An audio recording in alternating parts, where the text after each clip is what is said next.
अस्सलामुअलैकुम, welcome to मान राय academy. इस वीडियो में हम बात करेंगे यूनिट नंबर 3 की मशक नंबर 2 के बारे में। एक प्रोग्राम लिखें जो एक नंबर इनपुट ले और अगर वो नंबर 3 का हासिल ज़रब हो और उसका इकाई मकाम 5 हो तो यस प्रिंट करे, मसलन 15 या फिर 75। तो ये सवाल हो सकता है आपके लिए थोड़ी सी कन्फ्यूजन पैदा करे, क्योंकि इसमें इतनी वाज़े तौर पर उसने बात नहीं की। हो सकता है समझने में आपको परेशानी हो कि ये क्या पूछ रहा है। तो मैं पहले आपको ये सवाल समझा देता हूँ कि उसने क्या पूछा है। तो वो कहता है कि जो नंबर है उसके ऊपर उसने दो कंडीशनें बतानी है।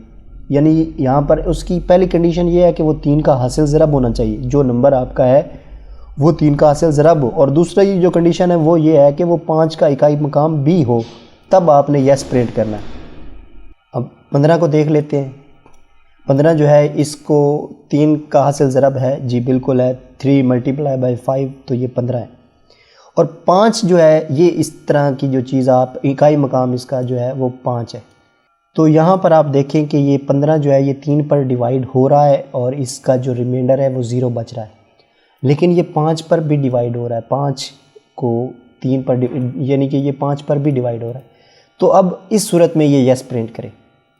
अगर हम दूसरी कंडीशन को छोड़ दें तो जो 3 होगा वो भी 3 पर डिवाइड हो रहा होगा। तो वो अगर हम सिर्फ एक कंडीशन लगाते हैं तो फिर यहाँ पर हमारा प्रोग्राम दूसरी कंडीशन को चेक ही नहीं करेगा, पहली कंडीशन को चेक करके वो रिज़ल्ट यस प्रिंट कर देगा। अब 75 को देख लेते हैं। 75 जो है वो 3 पर डिवाइड भी हो रहा है, 25 और 3 को ज़रब दें तो वो जो है वो 75 बन जाता है। और ये 5 पर भी डिवाइड हो रहा है, यानी 15 को 5 से ज़रब दें तो ये हमारा 75 जो है वो मिल रहा है हमें। तो अब इसके बारे में हमने एक प्रोग्राम लिखना है जिसमें हमने ये दोनों चीज़ें बतानी है कि वो 3 का हासिल ज़रब भी हो और वो 5 से ज़रब भी खा रहा हो, वो मतलब डिवाइड हो रहा हो 5 के ऊपर भी, और उसकी जो वैल्यू है वो 3 के ऊपर भी डिवाइड हो रहा हो। अगर वो 3 के ऊपर डिवाइड हो रहा है तो इसका मतलब वो 3 का हासिल ज़रब है, और अगर वो 5 पर डिवाइड हो रहा है तो इसका मतलब है उसका इकाई मकाम जो है वो 5 है। तो अब हम इस प्रोग्राम को लिखते हैं, दोनों कंडीशन हमने बतानी है। चलते हैं प्रोग्राम की तरफ, और एक नंबर लेना है, जस्ट वेरिएबल जस्ट हमने एक ही लेना है और उसके ऊपर ये दोनों कंडीशन लगानी है और फिर हमने ये यस प्रिंट करवाना है। तो यहाँ पर हम करेंगे जी इंट, एक वेरिएबल ले लेते हैं और यहाँ पर हमने यूज़र से कहना है इंटर एनी नंबर। अब इसको स्कैन कर लेते हैं। अब यहाँ पर कंडीशन लगानी है। इफ़ स्टेटमेंट के अंदर हमें पता है कि जो भी हमने कंडीशन लगानी है वो हम इफ़ स्टेटमेंट के अंदर लगाते हैं। तो कंडीशन हमारी क्या होगी, जो नंबर है हमारा, जो यूज़र नंबर देगा उसका अगर हम रिमाइंडर ले लें 3, यानी 3 पर हम उसको डिवाइड करें और हमारी जो वैल्यू बच रही है बाकी वो 0 है। ये है पहली कंडीशन कि वो 3 पर डिवाइड हो के वैल्यू अगर 0 आ रही है तो हमने ये चीज़ बतानी है कि ये हमारा जो नंबर है ये यस प्रिंट करवाना है यहाँ पर। अब दूसरी कंडीशन क्या है उसको हमने बताना है एंड के अंदर, क्योंकि दोनों कंडीशन को अगर हमने चेक करना हो तो फिर हम एंड यूज़ करते हैं। एंड का हमें पता है कि ये दोनों कंडीशन को चेक करता है, अगर दोनों कंडीशन ट्रू होंगी तभी ये रिज़ल्ट में ट्रू शो करेगा, ट्रू वाली वैल्यू शो करेगा। अगर एक भी फॉल हो रही है तो ये हमारा जो प्रोग्राम है ये फॉल्स शो कर देगा और फॉल्स के अंदर जो स्टेटमेंट पड़ी होगी वो दिखा देगा।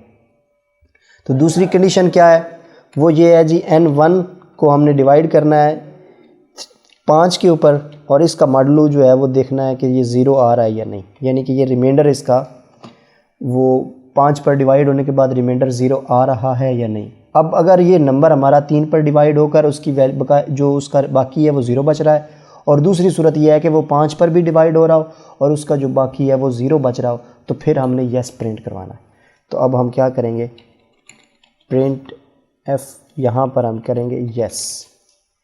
अब उसने ये नहीं बताया कि अगर मतलब है कि ये कंडीशन पूरी नहीं हो रही तो क्या करना है, उसने बस इतना कहा कि अगर ये पूरी हो रही है तो आपने यस प्रिंट करवाना है। लिहाजा हम आगे इसके बारे में नहीं लिखते, वरना हम क्या करते, एल्स लिखकर हम कह सकते थे कि एल्स प्रिंट एफ नो, हम ये लिख सकते थे। लेकिन ये चीज़ उसने पूछी नहीं है, अगर हम लिख देंगे तो वो हमें जो है वो इस चीज़ के ऊपर नहीं कहेगा कि आपने ये चीज़ क्यों लिखी है, क्योंकि एल्स में हमने ये चीज़ बता देनी है कि अगर वो नहीं है तो फिर हमने नो प्रिंट करवा देना है। तो हम इसको लिखा रहने देते हैं, क्योंकि अगर ये चीज़ नहीं होगी तो फिर हमारा प्रोग्राम जो है वो यहीं पर रुक जाएगा, कुछ भी डिस्प्ले नहीं करेगा। अगर ये दोनों कंडीशन ट्रू नहीं होगी तो हमारा प्रोग्राम जो है वो कुछ भी शो नहीं करेगा, यानी उसके आउटपुट में कुछ भी नहीं दिखाएगा। तो इसलिए यहाँ पर लिख देते हैं ताकि हमें पता चल जाए कि ये कंडीशन दोनों जो है वो ट्रू नहीं हुई। तो अब इसको रन करते हैं। तो ये प्रोग्राम हमारा जो है वो एग्जीक्यूट हो चुका है। हमने एक नंबर लेना है 25, तो वहाँ पर उसने नो प्रिंट कर दिया। अब 25 5 पर तो डिवाइड हो रहा है और उसको जो बाकी है वो 0 बच रहा है, लेकिन वो 3 का हासिल ज़रब नहीं है ये 25। तो क्या है, इसलिए उसने नो प्रिंट कर दिया, यानी कंडीशन हमारी फॉल हो गई। अब एक और नंबर लेते हैं 5 भी एक कंडीशन ट्रू हो रही है, दूसरी फॉल हो रही है, तो फिर नो प्रिंट कर देगा। अब जो उसने एग्जाम्पल में दिखाया हुआ था ये चीज़ 15 एंड 75, अब हम ये दोनों नंबर लेकर चेक करते हैं। पहले 15 चेक करते हैं, यस 15 के लिए वो कह रहा है यस। अब हम करते हैं जी 75 को, 75 के लिए कहता है यस। क्यों? क्योंकि वो दोनों कंडीशन जो है वो ट्रू हो रही हैं, इसलिए उसने यस प्रिंट करवा दी। तो ये एक थोड़ा सा छोटा सा प्रोग्राम था, लेकिन थोड़ा सा कन्फ्यूजन वाला भी था, लेकिन मैंने कोशिश की है कि मैं आपकी ये कन्फ्यूजन दूर कर सकूं। मुझे उम्मीद है कि आपको अभी कोई कन्फ्यूजन बाकी नहीं रही होगी और आपको ये चीज़ अच्छी तरीके से समझ आ गई होगी। अगर आपको ये चीज़ समझ नहीं आई या कोई आपका क्वेश्चन है तो वो आप कमेंट्स में पूछ सकते हैं और इस चैनल को सब्सक्राइब कर सकते हैं ताकि नेक्स्ट वीडियोज़ भी आप तक पहुँच सकें। Thank you very much. अल्लाह हाफिज़।